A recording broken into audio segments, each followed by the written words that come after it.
喺過去20年，醫學院嘅學生人數由2002至03學年嘅1600人，一路升至2024至25學年嘅近4700人，升幅係接近2倍。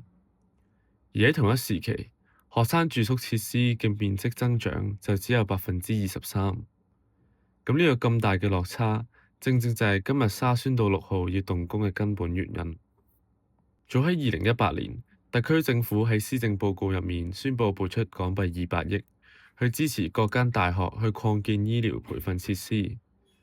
喺2022至23年度嘅財政預算案，就再額外撥多咗港幣100億。與此同時，香港大學醫科同埋護理學士嘅每年招收學額，就由2016至19年度嘅450個，增加到而家嘅560個。學額持續增長，配套設施就理應同步跟上。根據工程嘅計劃，位於地盤範圍之內嘅何善衡夫人堂同埋附近嘅建築就將會被拆卸，去騰出啲空間去興建2座全新嘅大樓，合稱臨床培訓設施中心，英文簡稱 CTAC。呢個項目嘅總面積大約係11600平方米。而佢嘅估計造價就高達港幣10億2490萬。呢個計劃嘅第一棟樓會起17層，而第二棟就會起14層。落成之後將會合共提供700個床位，去俾啲有需要喺瑪麗醫院進行臨床培訓嘅醫科生同埋護理學生使用。相比起以前何善衡夫人堂嘅287個宿位，係增加咗超過400個。咁除咗住宿設施之外，2座大樓都將會設有臨床技能培訓室、自修室、多用途活動室、飯堂同埋學生福利諮詢室，去為醫科生同埋護理學生去提供全面嘅生活同埋學習支援。今次呢個工程將會採用模組化集成建築技術，簡稱 MIC， 超過95%嘅建築工序將會喺廠房入面預先完成。就連同入邊嘅裝修同埋家私，一次過運送到地盤度組裝，就好似砌積木咁。呢個技術可以有效降低工程對周邊環境所造成嘅噪音同埋交通影響。呢個項目已經早喺2026年嘅1月底舉行咗動工儀式，目標喺2029年嘅第3季落成。工程嘅願景固然宏大，咁但係喺2029年落成之前，住喺沙宣道6號一帶嘅堂友就要每一日都要對住呢一個工地。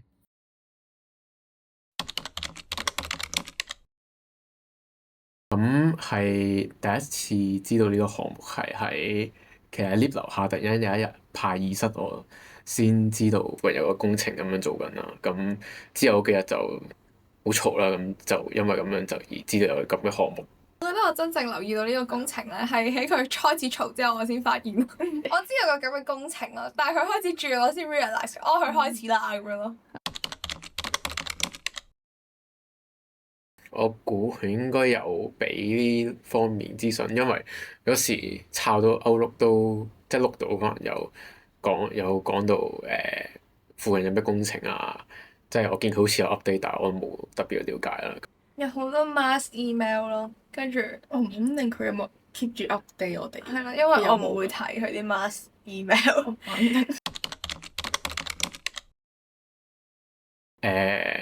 我覺得應該噪音上嘅滋擾係大啲嘅，即係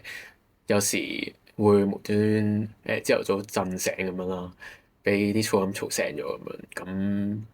即係作息上面都有影響。佢係有一排每個朝早都係咁震，係咁嘈咯。好嘈咯！我想講咧，即係話説咧，我有一日咧已經睡眠不足㗎啦，跟住咧就佢唔單止係噪音咯，佢仲要係成棟樓震緊啦。講緊我住大 wing，佢都係震到咁啦。跟住我有啲 friend 住細 wing 咧，係直頭成間房都震緊啦。跟住我係要敗走翻屋企瞓覺咯，誇張到。跟住同埋嗰陣係 exam period 啦喎，跟住喺 study room 嗰排全部都好嘈啦。所以係完全溫唔到書咯，雖然可能本身我都唔會溫書，本身我唔專心嘅問題啦，但係總之佢就好嘈咯。都有試過就因為咁樣落兩咁樣。就去其他地方溫書咯。係1-2日啦，不過唔多。我估最直接就係寫 email 投訴咯，應該都冇咩其他渠道。其實佢哋可以透過 email 啦，即係你常聯絡 Hall Office 嘅方式啦，又或者其實唔知你哋有冇發現喺下邊 roundabout 嗰啲行人專用區嗰度咧，其實都貼咗有啲金門嘅emergency contact 嘅人啦，包括有佢哋嘅管工啦 Michael 啦，佢哋嘅 assistant project manager 阿 Angus 啦，同埋佢哋 PR officer 阿 Cody 係啦，以上嘅方法都可以，或者甚至乎 email 都可以。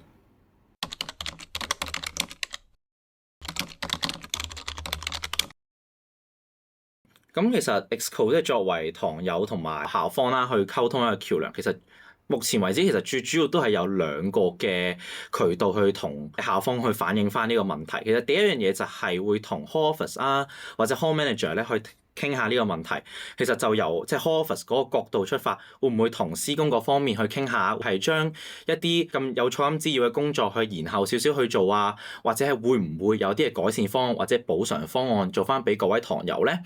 好啦，咁如果同 Hall Office 方面傾完之後係唔夠理想嘅時候，咁其實就可以向大學管理層去再次反映啦，例如係向 CDUS 咁樣去反映啦，或者係向唔同嘅大學管治委員會去反映呢啲問題，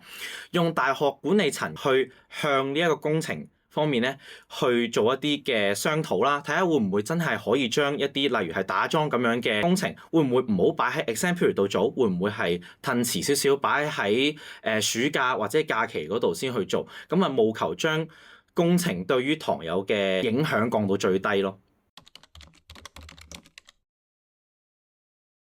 其實我哋比較關注嘅就係因為而家拆咗 RMS 啦，咁嗰邊嘅 medical students 咧，其實變相就會入咗嚟我哋 hall 啦，咁就其實用緊我哋 local 嘅位嘅，咁其實變相就我哋嘅宿位又會減少啦，咁我哋下年 readmission 啊或者 admission 嘅嗰度收生其實都會有減少，亦都有啲影響啦，咁所以其實Exco 我哋都密切同緊 tutorial team 嗰邊傾緊，就係會唔會有方法我哋可以知道有邊啲人會入咗嚟啊，或者係會唔會有啲咩人係我哋唔想收咁，但係就俾咗佢收，或者其實佢哋會唔會有其他渠道可以唔使經我哋 local 呢條 scheme 去做 readmission 咧？其實我哋都有問過啦。咁尤其是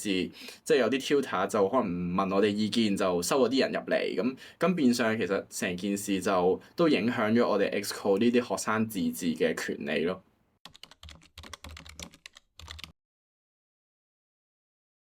其實由呢個 project 計劃嘅時候已經首先佢哋選用咗MIC 啦，即係組裝嘅一個工序啦，咁可以將成個工時嘅時間減少咗30% 啦，亦都塵埃啊諸如此類嘅嘢都係有相關嘅減少啦。其實之前應該有一個類似嘅 leaflet 咧係拍俾啲同學仔嘅，唔知你哋仲有冇 keep 啦？咁如果冇，我可以再問翻呢個聯絡翻俾你哋睇。咁跟住之後，亦都喺工程開展之前，其實做過3次嘅諮詢啦，分別喺 A Hall 啦，約咗學生嘅代表喺 RCD 開會啦，同埋喺3號亦都邀請咗相關持份者過去了解呢個工程嘅進度啦。咁跟住之後到工程做嘅時候 ，SD Office 有 representative 長駐每日都會喺度睇住佢哋個工序嘅安排啦。咁跟住佢哋亦都考慮到，因為頭先都講啦，而家我哋一個工地係 expect 少方面一定會有啲噪音啦。咁佢哋亦都安排咗有3個溫習嘅地方啦，分別喺沙宣道3號、5號同埋21號啦，可以俾同學即係真係需要一個極度安靜嘅環境底下溫書啦，可以去嗰啲地方啦。同埋所有佢哋有啲乜嘢大型嘅工序都會同我哋預先溝通啦，即係我之前咁講我了解咗啦，究竟可能性係點樣樣啦，對同學嘅影響係點樣樣啦，之後就會同翻相關嘅持份者即係同學啊、tutor 啊、warden 啊咁樣去講翻咁樣樣啦。咁所有有啲乜嘢有機會有問題出錯嘅時候，我哋會即時同翻相關嘅部門去反映啦。即係唔知你哋記唔記得可能之前我哋試過